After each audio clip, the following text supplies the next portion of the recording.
معزز سامعین کرام، السلام علیکم ورحمۃ اللہ وبرکاتہ۔ مجھے امید ہے اللہ کے فضل و کرم سے آپ خیریت سے ہوں گے، اور اللہ کے فضل سے اور میں آپ کی دعاؤں سے میں بھی خیریت سے ہوں الحمدللہ۔ تو آج ہم اس ویڈیو میں بات کریں گے نجاست کے بارے میں کہ نجس چیزوں کو پاک کرنے کا طریقہ کیا ہے، اس کو پاک کیسے کر سکتے ہیں۔ ویڈیو تھوڑی لمبی ہو سکتی ہے، آپ ویٹ کیجیے گا، ویڈیو میں آخر تک بنے رہیے گا، تبھی آپ کو اچھی طرح سے سمجھ میں آئے گا، ورنہ سمجھ میں نہیں آئے گا۔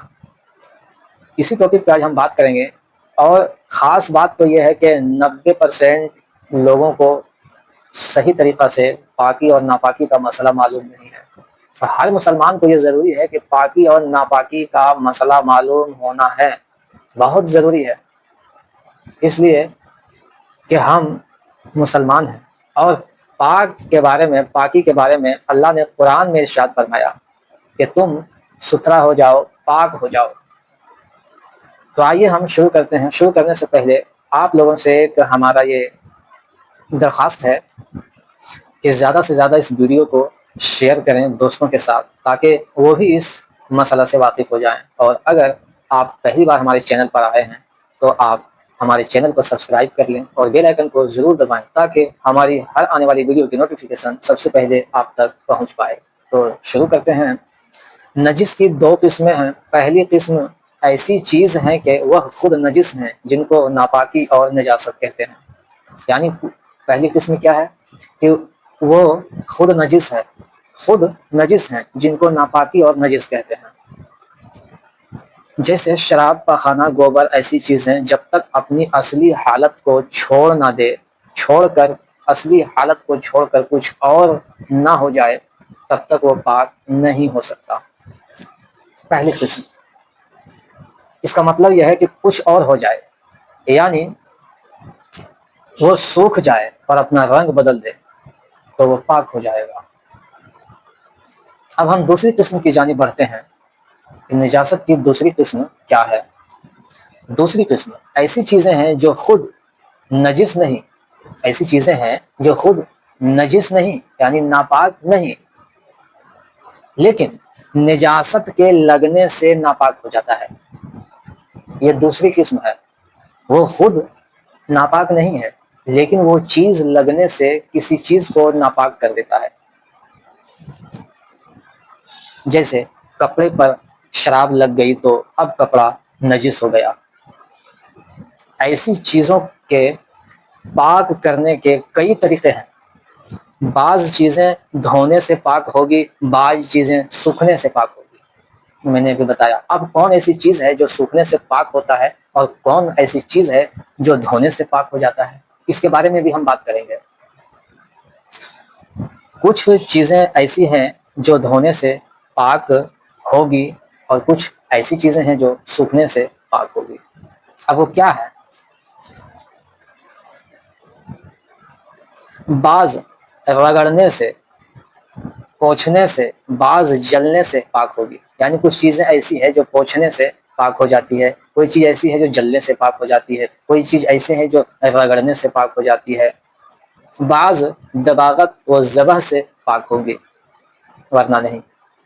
مسئلہ اب یہاں پہ بات آتی ہے کہ پانی کے سوا دوسری پاک کرنے والی چیزیں، ایسی کون سی چیز ہے بھائی جو پانی کے علاوہ بھی کوئی چیز سے پاک ہو جاتی ہے؟ ابھی تو میں نے بیان کیا کہ کچھ سوکھنے سے، کچھ پوچھنے سے، کچھ جلنے سے، کچھ دھونے سے، ہے نا۔ ابھی آگے آپ کو ساری باتیں سمجھ میں آ جائے گی کہ وہ کون کون سی چیزیں ہیں۔ ابھی تو آپ کو سمجھ میں نہیں آئی ہوگی، لیکن اس کا بیان بھی کرنا ضروری ہے، تاکہ تبھی تو آپ سمجھیں گے کہ وہ کون کون سی چیزیں ہیں اور کس طریقے سے پاک کیا جائے گا۔ مسئلہ پاک پانی اور ہر پاک پتلی بہنے والی چیز جس سے نجاست دور ہو سکے، اس سے ناپاک چیزوں کو پاک کر سکتے ہیں، جیسے سرکہ، گلاب، چائے، کیلے کا پانی وغیرہ۔ مستعمل یعنی وضو، غسل کے پاک دھون سے بھی دھو کر پاک کر سکتے ہیں۔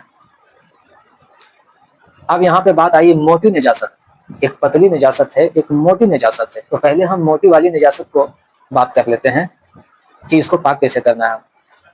تھوک سے اگر نجاست دور ہو جائے تو اس سے بھی چیز پاک ہو جائے گی۔ اگر تھوک سے بھی نجاست دور ہو جائے گی تو اس سے بھی پاک ہو جائے گا۔ جیسے بچے نے دودھ پی کر پستان پر قے کی، پھر کئی بار دودھ پیا یہاں تک کہ قے کا اثر جاتا رہا تو پستان پاک ہو گیا۔ اب دوسرے مسئلے کی جانب بڑھتے ہیں۔ شوربات دودھ تیل سے دھونے سے پاک نہ ہوگا، اس لیے کہ اس سے نجاست نہیں جائے گی۔ کیا میں نے کہا؟ دودھ تیل سے دھونے سے پاک نہ ہوگا، اس لیے کہ ان سب سے نجاست دور نہ ہوگی۔ نجاست اگر دلدار ہے جیسے پاخانہ، گوبر، خون وغیرہ تو دھونے میں کوئی گنتی کی شرط نہیں، بلکہ اس کو دور کرنا ضروری ہے۔ ایسا نہیں ہے کہ وہ نجاست میرے کپڑے میں لگ گیا اور میں اس کو 3 بار دھویا تبھی پاک ہوگا، ایسا کچھ بھی نہیں۔ اگر ایک بار میں وہ دھل جائے بہترین سے تو پاک ہو جائے گا۔ اگر 3 بار میں دھولے، 4 بار میں دھولے، 5 بار میں دھولے تو اتنا بار دھونا ضروری ہے، اس کو ہٹانا ضروری ہے، تبھی پاک ہوگا۔ دھونے میں کوئی گنتی کی شرط نہیں، بلکہ اس کو دور کرنا ضروری ہے۔ اگر ایک بار دھونے سے دور ہو جائے تو ایک ہی بار دھونے سے پاک ہو جائے گا، اور اگر 4-5 مرتبہ دھونے سے دور ہو تو 4-5 مرتبہ دھونا پڑے گا۔ ہاں، اگر 3 مرتبہ سے کم میں نجاست دور ہو جائے تو 3 بار پورا کر لینا مستحب ہے۔ نجاست دور ہونے کے بعد جو رنگ یا بو رہ جائے اس کا کیا حکم ہے؟ یعنی نجاست اگر کپڑے میں لگ جائے تو نجاست تو میں نے صاف کر دیا، لیکن اگر اس کا رنگ یا بو رہ جائے تو اس کا کیا حکم ہے؟ اب کپڑا میرا ناپاک ہوگا یا پاک ہوگا؟ اس کے بارے میں بھی ہم کچھ بات کر لیتے ہیں۔ اگر نجاست دور ہو گئی مگر اس کا کچھ حصہ، اثر یا رنگ یا بو باقی ہے تو اسے بھی دور کرنا لازم ہے۔ ہاں، اگر اس کا اثر مشکل سے جائے تو اثر دور کرنے کی ضرورت نہیں۔ اگر زیادہ پریشانی ہو رہا ہے اس کا رنگ جانے میں، بدبو جانے میں، تو پھر اسے چھوڑ دیں، یعنی وہ ہٹ جانا چاہیے، صرف نجاست دور ہو جانی چاہیے۔ باقی بات اس کا رنگ اگر دور ہونے میں مشکل پڑ رہا ہے تو کوئی ضرورت نہیں ہے، کپڑا پاک ہو جائے گا۔ ضرورت نے 3 مرتبہ دھو لیا پاک ہو گیا، صابن یا کھٹائی یا گرم پانی سے دھونے کی ضرورت نہیں۔ مسئلہ کپڑے یا ہاتھ پر نجس رنگ لگایا یا ناپاک مہندی لگائی تو اتنی مرتبہ دھوئے کہ صاف پانی گرنے لگے، پاک ہو جائے گا، اگرچہ کپڑے یا ہاتھ پر رنگ باقی ہو۔ اگر ہاتھ یا کپڑے میں رنگ باقی ہے تو پاک ہو جائے گا، وہ اچھے سے دھل جانے چاہیے۔ اگر رنگ مشکل سے جاتا ہے تو چھوڑ دیں، وہ پاک ہو جائے گا، پاک رہے گا۔ اب ہم پتلی نجاست کی جانب بڑھتے ہیں۔ زعفران یا کوئی رنگ کپڑا رنگنے کے لیے گھولا تھا، اس میں کسی بچے نے پیشاب کر دیا یا اور کوئی نجاست پڑ گئی تو اس سے اگر کپڑا رنگ لیا تو 3 بار دھو ڈالیں، پاک ہو جائے گا۔ یہ پتلی نجاست کا مسئلہ ہے۔ کپڑے یا بدن پر ناپاک تیل لگا تھا، 3 مرتبہ دھونے سے پاک ہو جائے گا، اگرچہ تیل کی چکنائی موجود ہو، اس تکلیف کی ضرورت نہیں کہ صابن یا گرم پانی سے دھوئے، لیکن اگر مردار کی چربی لگی تھی تو جب تک اس کی چکنائی نہ جائے گا پاک نہ ہوگا۔ یعنی تیل ہے، گھی ہے، اگر اس میں نجاست ناپاک چیز ہو اور میں نے اس کو لگا لیا تو اس کو دھونے سے پاک ہو جائے گا، چکنائی جائے یا نہ جائے۔ لیکن مردار جانوروں کی اگر جیسے چربی ہے اس میں یعنی ناپاکی کا چیز ہو تو اس کی چکنائی بھی جانی چاہیے، ورنہ پاک نہیں ہوگا۔ اگر چھری میں خون لگ گیا یا سری میں خون بھر گیا اور اسے آگ میں ڈال دیا یہاں تک کہ خون جل گیا تو چھری پاک ہو جائے گی۔ آگ میں جل جانے سے چھری پاک ہو جائے گی۔ نجاست اگر پتلی ہے تو 3 مرتبہ دھونے اور 3 مرتبہ اچھی طرح سے نچوڑنے سے پاک ہوگا۔ یعنی اتنا آپ کو معلوم ہو گیا کہ کس طریقے سے کون سی چیز ہم معلوم کریں گے اور کیسے ہم سمجھیں گے کہ یہ میرا پاک ہوا یا نہیں ہوا۔